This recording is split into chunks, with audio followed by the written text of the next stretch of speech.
పొలాల మీద, ఉండ్రాళ్ళ మీద, వాటి మీద జలప్రోక్షణ చేయాలి. నేను చేస్తాను. చేయి చూపించి గంట కొట్టండి ఎవరైనా ఒకరు.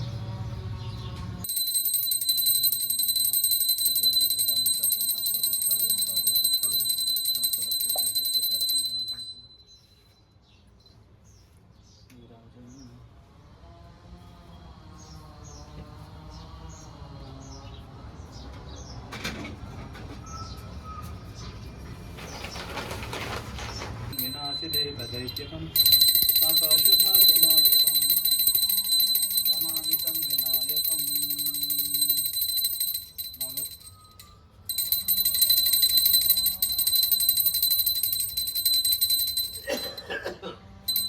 నవోదితాష్టభాకరం నమస్కరారనిర్జలం నతాధికాపరుద్ధరం సురేశ్వరం నిధీశ్వరం గజేశ్వరం గణేశ్వరం మహాగణేశ పంచరత్నమాదరేణ వ్యంగం సమస్తలోకశంకరం నిరస్తదైత్యపుంజరం ధరైతరోధరం వరం వరే భవక్రమక్షరం కృపాకరం క్షమాకరం ముదాకరం యశస్కరం మనస్కరం నమస్కరం భాస్వరం అకించన త్రిమార్జనం చిరంతనోక్తిభాజనం పురారిపూర్వనందనం సురారిగర్భచర్వణం ప్రపంచనాశభీషణం ధనంజయ విభూషణం కపోలదానవారణం భజే పురాణవారణం నితాంతకాంతదంతకాంతి మంతకాంతకాత్మజం అకించరూపమంతహీనం అంతరాయ కృంతనం హృదంతరే నిరంతరం వసంతమేవ యురం గణేశ్వరం అరోగతామదోషతాం కృపాహితిం సపుత్రతాం సమాహితాయురస్తకోతి అభ్యపైత సోచరాజ్. జయ బోలో గణేష్ మహారాజ్ కి జై.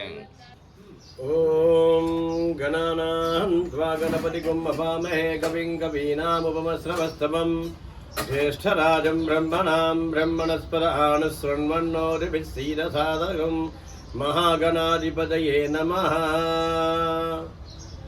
భగవద్భక్తులకు విజ్ఞప్తి. ఉప్పాలగూడ గ్రామంలో లక్ష్మీ నరసింహస్వామి దేవాలయం వెనకాతల ఉన్నటువంటి లక్ష్మీ నరసింహ కాలనీ గృహ సముదాయ ప్రాంగణంలో నూతనముగా త్రిముఖ గణపతిని ప్రతిష్ఠించారు భక్తులందరూ కలిసి. అది అంతా కూడా పరమేశ్వరుడి యొక్క సంకల్పము.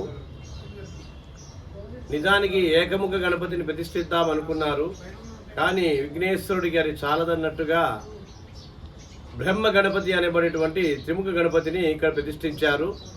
లోక కళ్యాణార్థం కోసమై ఈ కాలనీలో భక్తులందరూ కూడా ఆయురారోగ్యాలతో ఉండాలని, వారు ప్రయత్నించేటువంటి ఏ కార్యక్రమం అయినా సరే దిగ్విజయం సాగాలని ఇక్కడ సంకల్పంతో ప్రతిష్ఠించబడింది. కాబట్టి ఈ కాలనీ ప్రజలందరూ కూడా చేసుకున్నటువంటి అదృష్టం అది. త్రిముఖ గణపతి అనేటువంటి సామాన్యంగా ఎక్కడా కనపడదు, చాలా అరుదుగా ఉంటుంది.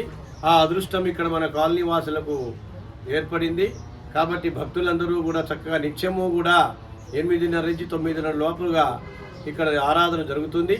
కాబట్టి అందరూ కూడా వచ్చి ఈ ఆరాధనలో పాల్గొని ఆ యొక్క విఘ్నేశ్వరుడి యొక్క ఆశీర్వాదానికి పాత్రలు కావాల్సిందిగా కోరుకుంటున్నాం. ఇక్కడ బ్రహ్మ గణపతి అంటే బ్రహ్మదేవుడికి ఏ విధంగా అయితే 3 ముఖాలు ఉంటాయో, అంటే సాక్షాత్ పరమేశ్వరుడి రూపమైనటువంటి బ్రహ్మదేవుడే ఇక్కడ విఘ్నేశ్వర రూపంలో ఇక్కడ ఉన్నారని చెప్పేసి మనం భావించాలి.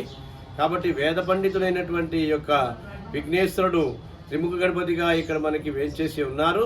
మన అందరికి కూడా అన్ని విధములైనటువంటి సమస్యలు కూడా పరిష్కారం ఇచ్చేది కేవలం విఘ్నేశ్వరుడే. కాబట్టి అందరూ కూడా వీరి దర్శనం చేసుకుని తరింప చేసుకోవాలని చెప్పేసి ప్రార్థన.